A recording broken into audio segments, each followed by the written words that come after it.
President Trump is now traveling to the Midwest to begin lobbying for what he calls a long overdue tax overhaul. Speaking at a Missouri company that manufactures exhaust systems, he promises to support the largest tax cut ever to help small business owners and the middle class. Correspondent Mark Irons reports from the White House. Good evening, Mark.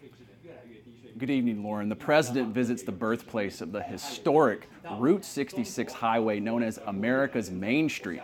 The challenge for the president is not selling this tax plan to the people. It's working with a Congress that faces an intense September workload.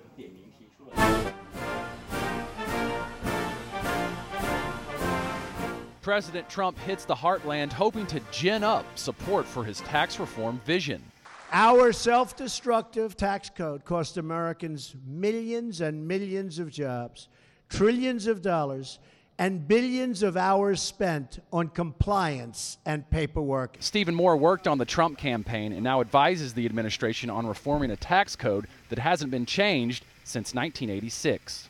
The centerpiece of which is cutting business taxes so we have a more competitive business tax code because we're losing too many factories and jobs. On the campaign trail, the president promised to cut them to 15% and bring relief to individuals. The White House put out a memo in April calling for reducing 7 tax brackets to 4, doubling the standard deduction and providing relief for families with child and dependent care expense. But even Moore says simplifying the 4 million word code is going to be daunting after losing the health care reform battle. Congress will be swamped this September, forming a Hurricane Harvey relief package and finding ways to use government funds without causing government shutdown. A lack of support from Democrats may keep Trump's tax dream from becoming a reality. Today's Senate Minority Leader Chuck Schumer says if the plan provides huge cuts for the wealthy while leaving crumbs for the middle class, the American people will rise up against it. White House officials say more details of the president's tax plan will come later, and it is up to Congress to craft this bill. Now, Gary Cohn, the director of the National Economic Council, says a bill could pass the House and Senate by year's end. Mark, after losing on health care, the president is clearly going to have to work with Congress to get this done. And what is he saying about that?